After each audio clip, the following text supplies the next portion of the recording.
Hey guys, I'm gonna be honest. I need some advice. Yeah, of course. You Yeah, good? man. You know where I go for advice if I don't want to ask my mates or my teachers or my family? No. There's this website called Childline, and there's a bit on the notice board where it says "Ask Sam," where you. What is that? I don't know. Can you hear that? Yeah, man. Ask Sam. If you got a problem and you think the Sam can fix it, ask Sam. Right. Anyway, it's pretty great because if you just ask, Sam. not again. If you got a problem and you think the Sam can fix it, ask Sam. Right, are you really gonna sing that every time I say the word art? No, you're not singing. I've got a video here to make and the marketing budget has clearly gone up for this. Yeah, you tell him. But anyways, if you go to that page, you can write in with a problem or a worry that you've got and they'll answer it for you. Let's have a look at the ones on there at the moment. Someone's struggling with bullying, someone else with their parents, someone with body image. It's pretty great because it's anonymous and they'll always answer with helpful advice. Your problem will be visible though. So if you don't want it to be on there, you could also just connect with a Childline counsellor. Pretty good. Okay. And that link is also on the website.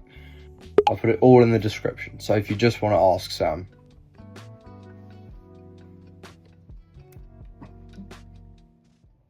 Ask Sam.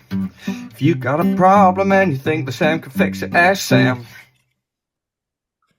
Hello, everybody, and welcome to the Frankenstein chat. And this is one of our irregular chats in a way, in that we have these occasional chats with a friend or a colleague that we've known for a while, and we chat about one issue. And I'm delighted to say that Anne Morris has joined us again. Hello, Anne.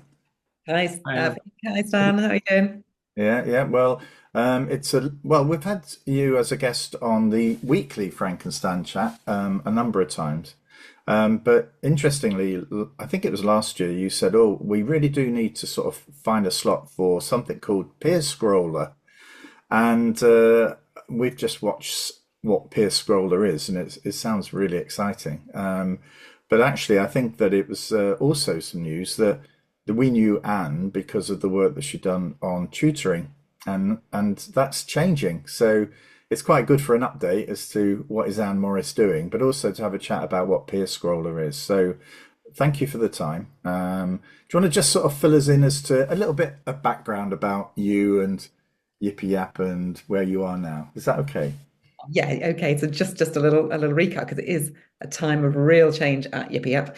So my background is in secondary maths and started Yipiyap 13 years ago, really to address support for teachers in the classroom. So we have, for the last 13 years, recruited and employed academic peer mentors. So 18 years of age, school college leavers, just having done their A-levels, and what they've done during a gap year after school or college is gone back into another school or college to help support younger learners with maths, English, science, often learners with SEND needs, or whatever the school need them to do. Really, they're an extra really fantastic pair of hands. And what we have offered particularly is this real peer voice. So the strength of what we've done right the way along has been in the peer-to-peer. It's tutoring, yes, but it's about this peer-to-peer tutoring, which has been our specialism over the last 13 years. So that's kind of how we get, and we've survived the pandemic and all that sort of thing, and actually really thrived just after the pandemic in a funny way because of the national tutoring programme, which many educators will be aware of, come into contact with, and we were part of that eventually. We're part of it, and so we felt like we did really good work on that side of the pandemic, helping with catch up for young people who'd obviously had real difficulties during that time. And then there's a real sense in schools that this pandemic effect is not over in the slightest. No, definitely not. We're sort of celebrating 5 years of it, aren't we? We're marking 5 years of it happening.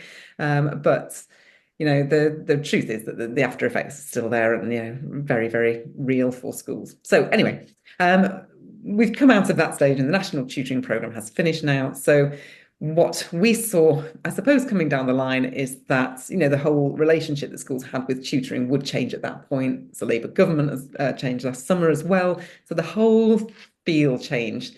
And what we've seen this year is that whilst schools really enjoyed and wanted to keep going with tutoring. The funding is such a challenge in schools at the moment that just it hasn't been able to happen for many. And we saw that coming. We sort of felt that that was on the horizon. So we started developing Peerscroller with that sort of in mind, that we would want to sort of go down a slightly different route going forward, offer a different sort of support for schools. And this has now started to really catch fire. So, it's kind of what you do now. So we can just I'm just thinking, I mean, your students then, I mean, well, the young people that you were employing to work with schools when there was the tutoring, were they encountering the sorts of discussions with the students they were supporting, which went beyond mathematics or went beyond science or English or whatever, and they then started to talk about relationships and about, what some of the things that perhaps those students felt they couldn't ask their mum or dad or their friends? Is that the origins of Peerscroller? Well, yes and no. I think yes, in the sense that I think our tutoring has always lent itself to that. The young people go in and helping support other young people. You're going to be working on the maths, and it's come over here and sit down, and I'll show you how to do this, and let's do that. It's a different kind of feel to a teacher delivering that sort of content. Very, very different. So our tutors have always had that relatability, and that's always been the strength. So there would have bound to be conversations in there about, what you did at the weekend and blah, blah, blah. Lead on to sort of a good role modeling type benefit. And at one point, I remember really schools were as keen to have us in for the fact of the role modeling and the aspiration. So they kind of go, we can get maths and English tutoring elsewhere, but what we can't get is somebody talking about authentically why I've just left school and I'm thinking of university, or why I'd like to be a doctor at this point in my life, and why I worked hard at my GCSEs to get into college, and and all this sort of thing. So the voice that we've had all along and the conversations that come about because of that have been really formative all the way along. What we found after COVID and what really prompted Peerscroller really was conversations with school leaders when they were coming to us to renew support in the academics, and we would be saying, right, okay, so what's your maths and English needs next year? What would you like? And they were kind of coming with this weight of, well, we can talk about that, but really top of my list is attendance. Really top of my list is mental health, safeguarding my children. Now it's misogyny. It's about to suddenly morph into AI, as a huge issue. These are the things that schools are dealing with, which, before you really get to the academics, you've got to get all these things, get young people back into school, get them in the right position to learn. And of course, there's so many negative effects potentially affecting our young people that can really feel like a weight to the people leading the schools and settings. So this is what we saw. We saw a real change in the people that we'd been speaking to for a long time to kind of renew, and thought, right, okay, as we would normally do, what would we do to solve this problem? How can we help with that? And this is where Peerscroller came about, because we looked at the peer voice that we've got and thought, how can we best use that going forwards? How could we use that in these new issues?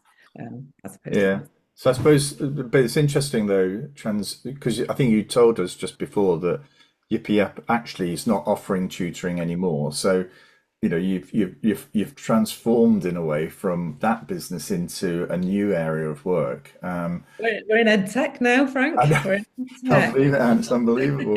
I mean, that was that. How did that feel for you as an individual? I mean, that organisation, Yipiyap, was you, wasn't it? You were it. How did it feel? You're morphing into this, an area you've perhaps not been involved in heavily before. Must have been incredibly challenging. Is probably one word. Very, very challenging, and in a sense, heartbreaking for myself and Catherine. We'd been working. Catherine had celebrated 10 years in the business at Christmas, Right. and we'd really wanted this year to be absolutely phenomenal from a tutoring point of view, coming off the back of the tutoring program. Whilst we felt that obviously the funding was going away, as that was not going to continue as such. What we also felt, and we had a chat about this at the time, I think, was that a lot of organisations popped up to do tutoring because of the tutoring program, and we felt that when the tutoring program went away, they would all pop away again, which happened, of course, because the funding is no longer there.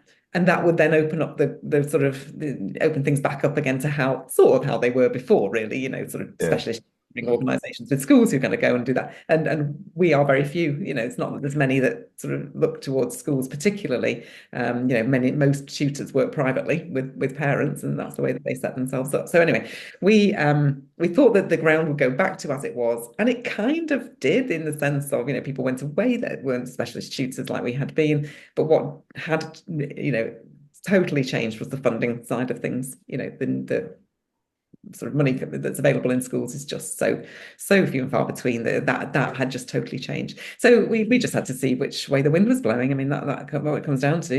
You've got to sort of look at what you've got and where you are, and you can do all the nice things in the world that you want to try and do. But what we really felt was, if we want to continue to bring benefit to schools through the peer voice that we think is so effective, we've got to do that in the way which is going to work and be sustainable. And through the tutoring was no longer sustainable in truth. So we just away from that. And we terrible, difficult position in the sense of timing, because we wanted to give it as long as possible. So we had a tutor cohort lined up to start this year. Right. Who'd come along and sort of wanted to continue with us, who had worked with us for years and built us into their budget no matter what.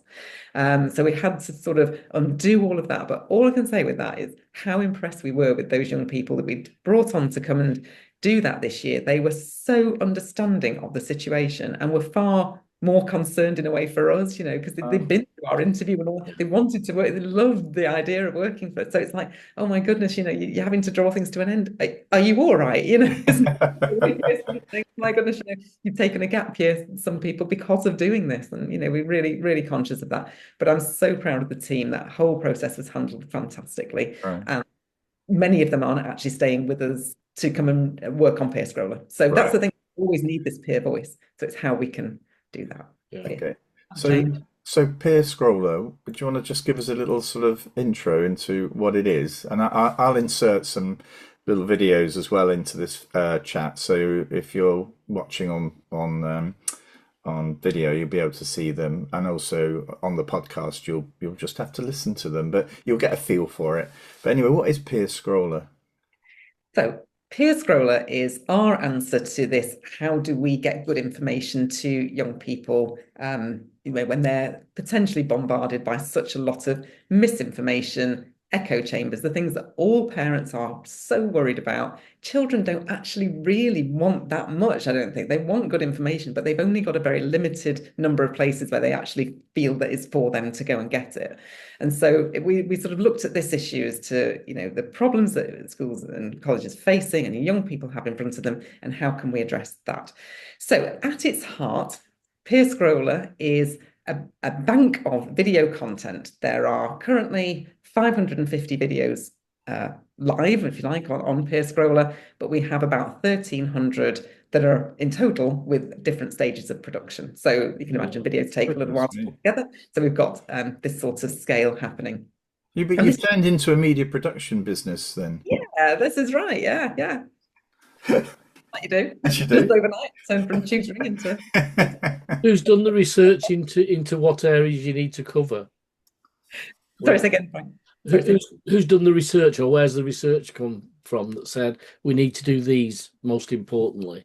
Well, this is where I'm surrounded by a team of brilliant people, and we have a real range of voices, but the team that are driving the content is quite a young team, all former tutors actually, who've come and back to us after university or stayed with us throughout.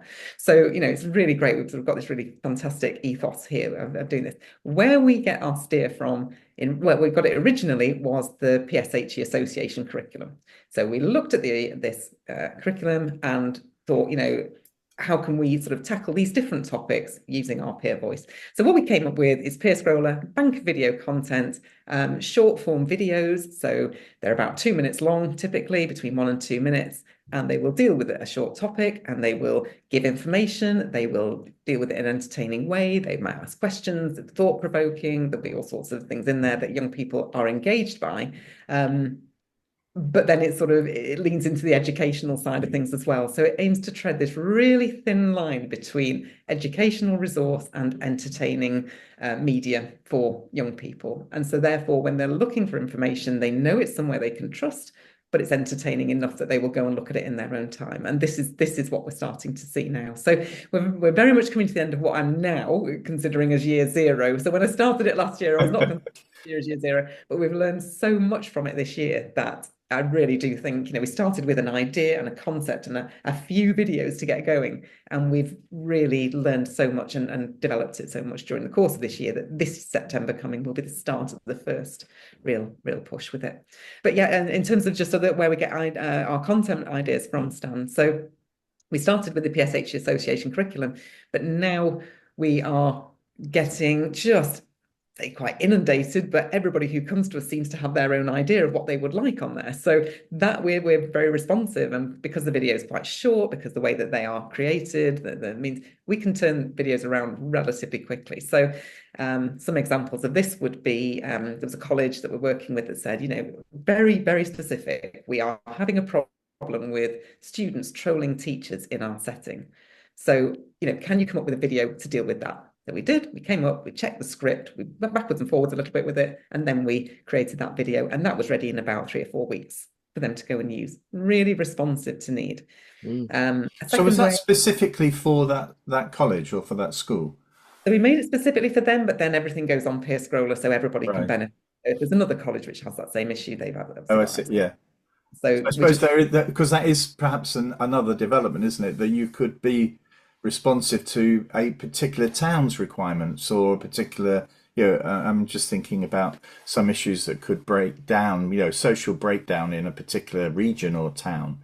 It could be that people come and speak to you and say, well, can we respond with something which is very specific for this issue?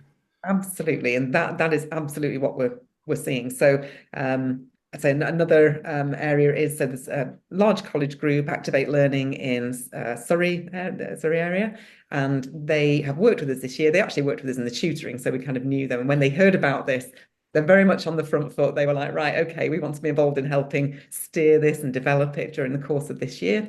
So they've been absolutely brilliant, done a really deep dive case study about it, actually. But what they're coming out of at the end of that is they have a fantastic program called Speak Up, Speak Out, which is their safeguarding big program. It's quite I think everybody sees Peerscroller as sort of livening things up a little bit and bringing that life to it. So what they have done is requested 40 videos bespoke around this program, which will then enhance the delivery of that content in the college. And it's a large college, so 40 videos will go along to support that program, and that's fantastic. They will also all go on Peerscroller as well for everybody to benefit from. But it's all about Speak Up, Speak Out is all about being an active bystander and what to do if you find yourself in difficulties, and empowering young people. Brilliant content, and it's kind of working with organisations to get it so that it's exactly right for them. Does a good argument look like in a debate? A good argument comes from someone who can express their points well, give evidence, and ask thoughtful questions that convince other people to be on their side. So how do you do that? Well, firstly, understand what side you're on. What do you think? And why do you think it? Let's say you are debating the topic of whether children should be allowed social media. I'm going to start by deciding what I think. I think no, personally. Why do I think no? Well, it's addictive. It could be bad for your mental health. There's a possibility to be cyberbullied. And it's difficult to have adult supervision. And also, it's dangerous to interact with strangers. Nice. Right. The next step is to think of some evidence that can back your points up. A top tip is to use factual evidence, like statistics, rather than anecdotal evidence. Anecdotal evidence means evidence from your own experience. Like this. All my friends are addicted to social media. Now, factual evidence is using facts and statistics like this. Nearly 50% of UK teenagers believe that they're addicted to social media. Once you've got your main points and some evidence, now it's time to think what the other side might argue back. But you can get social media accounts from when you're 13. That's old enough to decide for yourself. True, but for other harmful things like cigarettes or alcohol, we don't let under 18s pick for themselves. So why should we let under 18s do it for this? Anticipating questions is a really high-level skill for debating. It shows that you've prepared going into debate, and good questions can even make the other person's argument sound less convincing. So, there you have it. That's how to construct an argument in a debate that will have everyone impressed. To recap, that's knowing where you stand, using factual evidence, and anticipating questions and points from the other side, and preparing an answer. Easy peasy. And then the other things I just want to sort of mention is the charities as well. So very early on, we came up on the radar of Childline and the NSPCC, just because it happened to be at a conference. So we've created video content working together with Childline, also Papyrus on youth suicide prevention, because we would not have gone anywhere near that topic without working with a real specialist. So they are also working with us, which is fantastic. And then the big name, I suppose, is the Home Office. So we're working with them on extremist content and radicalization. So it's not like something which has just come up and we've created a video. This is something where people have said as soon as they've seen it, oh my goodness, so and so needs to see this, so and so needs, and you know, you just get that interest, and then people saying, this is just such a great way to reach young people. This is so different from everything else out there. And so that's where we are at the moment. It's edutainment. Okay, what was the new category? Yeah, it's the in a way it's the trusted nature of the source, isn't it? I think, because I was at a conference last week at the National Governors Association, and they're very they've created in effect a closed sort of environment, so that if you ask their sort of website a question, it's coming from only a few sources, and they're reliable sources, you know. So I suppose that's the strength also of this sort of closed environment that you're creating, you know, that actually, you know, it's sort of, for a parent, it's sort of reassuring to know that it's unlikely to venture into areas that are going to be more contentious. You know, it's talking about contentious issues, but actually the information you're getting is probably reliable, and you can sort of track it back to perhaps 3 or 4 sources. So yeah, we only use reliable sources, obviously, to create our scripts. So everything is scripted and delivered, but it looks very authentic. Obviously, you've seen some of the videos, so it does. I mean, I thought it was unscripted. Making their thing. So it looks really authentic, but it is all scripted, obviously, because we need to control the content messaging that goes out there. And yeah, it's this idea of that trusted source, because there is, you know, you can't trust anything, can you? It's really difficult. No. Coming on, you know, kids, how they're going to be able to tell right from wrong or truth from untrue, you know, it's going to be so difficult. So what we feel we are providing is that really trusted, safe place to go, but also that sort of reassurance that, you know, people that you see on Peerscroller will always be real people. What they're saying is always real. You know, now, when I started this 11 months ago, I never thought that sentence would be this, you know, that you'll only ever see real people on Peerscroller. And you know, as I say, we use reliable sources. All the videos have a citation behind them as to how they've been developed, and the sources that we've used. A lot of them signpost onto other good services as well. So, you know, if you need more information, go to, and then we'll sort of forward. Is it taking some of the difficult conversations that teachers or support staff would have with young people, particularly? Is it, in a way, is it taking that conversation away, or is it is it something that you can say, well, go and have a look at Peerscroller, you know, I'm finding it's a bit embarrassing talking to you about this, you know, but actually, is there a sort of fear there that actually that avoids, then it shunts that conversation somewhere else, you know? So, well, no matter how good Peerscroller is, I'm not going to see that guy, you know, he's talking to me through a screen, you know. So how, you know, is that a fear or a concern? Well, a lot of the videos, whilst they signpost to other sort of known resources like websites and things like that, Mind or whatever, they will also largely encourage people to go and speak to a trusted adult, because that's one of the things schools have said to us when they're bringing it on board is, you know, what if somebody has a problem? How can we help with that? If they're looking at content about X, how can we help with that? And the truth is that in most of those videos where there is something that's sensitive, or, you know, somebody might have a problem coming out of it, because not everything is like that. Obviously, we cover the whole realm of PSHE up to money matters and et cetera, careers, all of that side of things. But if there's something where people, might need to talk about it afterwards, that's usually the recommendation. So the thing is, right, okay, you might go and look at this website, or go and talk to a friend, or talk to a trusted adult, that's kind of how, how they tend to go. So To answer Frank's question, it ought to be go and have a look at that, and then come back to me once you had a look at it. Come back and talk about it, because you're over the embarrassment by then. Because if there is an embarrassing thing, they've seen it on Peerscroller anyway, so that's killed part of that. Yeah. Well, one of our head teachers came back to us and said it actually opens up conversations, because rather than having to sort of say, right, can we talk about my issue, which is, it's more a case of, I've seen this video on Peerscroller about whatever that issue is. I've seen this Peerscroller. Can we have a talk about that? Or it brought up these questions, and I want to, and it feels like it's coming slightly sort of from an external source rather than me and my problem, which might be embarrassing to talk about. So, it's definitely got that. And the idea is that it opens up conversations. So it started off as being used.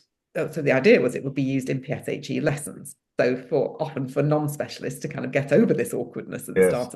You need to get into a conversation about consent, or anything that sort of might be difficult for people, and you sort of get over that hump. So the idea was that we start off the lesson, and then it forms part of that lesson and that discussion and ongoing conversation. So it's all been just sort of set up with the idea of improving oracy and improving sort of children's debating, thinking about each other's points of view, all of that sort of thing going on.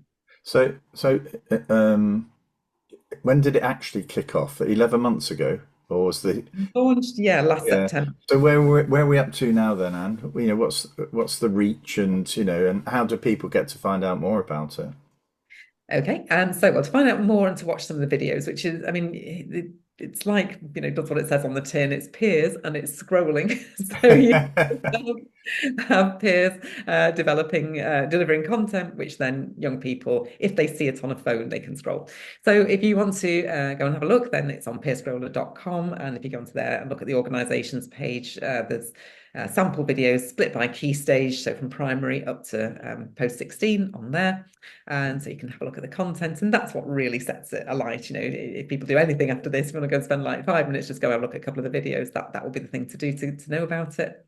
And then where we are on the journey is, well, I suppose the truth of it is, having seen people's reaction to it, and your reaction, Frank, was absolutely classic in the sense of, thinking about where this could fit in a setting that in the sort of area that I know. So I don't know whether you were thinking about a particular geographical area that I know you're connected with. Yeah, I was. Yeah.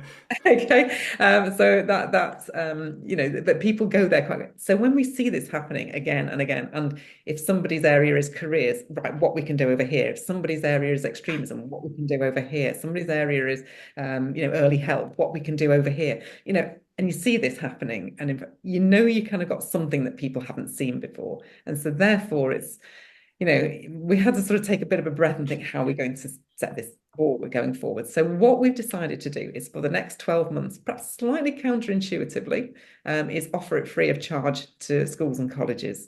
So so that we can get spread, and so we can learn from it, and we can learn, and most importantly, it can get into the hands of the people who need it most, because we will be covering these really sensitive topics: youth suicide, mental health, online safety, AI. So is there any government funding or any other funding coming in, Anne? Just thinking that there was some new sustainable. moving away from one unsustainable model. Another one. Well, you said it, not me. But I'm such a good businesswoman. No, so this is all about early mover kind of thought process. We want to bring it out there because we need to learn about it, because we need to, we have something which is really different, and we want to make sure that we sort of use it right in the right way, and sort of get it to the people who need it most.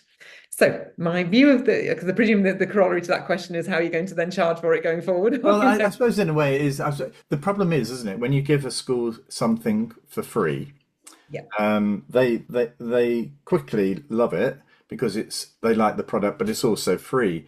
And then you have the struggle of getting it to the point where we have to start charging. Everybody understands that, but actually then becomes a slightly different relationship, doesn't it, with the product? It does. So my view on this, and I suppose just to kind of give a bit of context as to why, why, because we have charged for it this year. It's not that we haven't charged for it this year that we've the end of. But going forward, what I was finding, what I consider to be really important is the start of the school year, because then you are clean slate with everybody. It's new systems, everybody's new training. You got inset days, everybody's starting the new things. So we had to hit that well, but we were just in those times when we were people had to make decisions about this. It was kind of March time, and we just weren't quite well known enough there. Right. So you end up with conversations where you're trying to encourage people to see the potential of something and a really fairly small financial cost. But because there's a cost, it then means that it can't get going, and it's got to go through all sorts of hoops before it can. And that just was slowing the whole process down too much to hit this start of the school year. Right. So I took the view, let's just get going. We need to get going and get this out there, because this is needed. Because you'd show it to PSHE leads and they will be like, yes, yes, yes. Yes. Finance will be, ooh, and right, understandably so, because every penny counts. And I understand that. You've got to prove yourself, basically. This is proof of concept time. So that's where we are. And going forward, what I would really want to try and achieve now, though I'm not going to be held up to this. This recording is not necessarily going to be absolutely set in stone. However, what I would hope to achieve is that going forward, we are able to maintain a free of charge element, which covers certainly the most important, most sensitive, helpful, in those crisis moments, information, but also has a good spread of curriculum content so that people can in their classrooms. And then if people want the full suite of everything, fine, let's have a sort of modest charge for that. And then there will be other add-ons which people will really be interested, I think, like an inclusion package, which everything we do at the moment is intended for mainstream audience, but this would have, suitable content for neurodiverse needs, etc. We also want to go into careers in a big way. That's huge. So want to go into that area. We also would really love to see, now you'll love this, guys. So obviously, we all love John Craven's Newsround back in the day. We'd like to do sort of something quite similar where we're taking the news and very quickly being able to turn around and distill that into a video, which would go out either later that day or the next day, in order to explain, news concepts to younger people in a way, because at the moment they're not going to go on No. They're getting information from very specific places, and we want to try and counter that. Well, what I'll do, because I have one final question for you, is I will slot in some of these videos. So during this chat, if we got this far with the video or the podcast, you'll have heard and seen some of these sort of these videos, so you'll get a sense of what Peerscroller is. But before we finish, I think there's an interesting question. We always try and bring it back. Stan's very keen that we do this, and he's right. It's around leadership. So the question is, what have you learnt, as a leader in this process, moving from Yipiyap into Peerscroller? What's been the learning for you over the last year? Oh, okay. I suppose there's three key ones. Firstly, is just adaptability. You have to see which way the wind is blowing, and just take those difficult decisions. Adaptability is absolutely key. Second one is about, I suppose, that sort of moving away from something, even if your heart and soul has been in it for such a long time, seeing the potential and then sort of working towards that potential of what could be going forwards, and then sort of seeing where things might be more suitable in the future, and sort of working like that. And the third one absolutely is surrounding yourself with the right people and then letting them get on with it. Because if I could not, there's no way I could have any sort of real knowledge or voice, or in terms of the actual content and the delivery. I don't have a tech background. I don't have, the sort of the PSHE background that would normally be required in terms of a specialist and somebody coming up with this idea. But the fact is, you surround yourself with the right people who have all those skills, and particularly the young people who are creating the content. They are absolutely brilliant, but they don't need me hovering over them, telling them what to do. Give them a brief, let them do their thing, get on with it, and they will be fantastic. I mean, our name is all about young, inspiring people, and we are that as much, if not more than ever, at the moment. So yeah. Brilliant. Okay, well, thank you very much, Anne. It's lovely to have this update. And again, there'll be links at the end of this podcast or video cast so that you'll be able to follow it up. And we'd love to have you back next year for a little bit of an update, if that's all right with you. Yeah, absolutely. And I look forward to seeing you at Altrincham versus Southend when Southend are pushing for entry back into the Football League. But anyway, wouldn't it be lovely, Anne, if it was Altrincham and Southend that were the two sides that went forward next year? But anyway. Oh, that would be awesome. Yeah. Come on, Frank, we can do it. We can do it. Okay, well, thank you very much, Anne. Thanks, Anne. And we'll see you all soon. Thank you very much. Bye-bye. Bye. Who gets to decide to give consent for you to have sex? You do. This answer doesn't change if you get into a relationship, no matter how long you've been together. No one has ownership over you or your body just because they're your boyfriend or your girlfriend.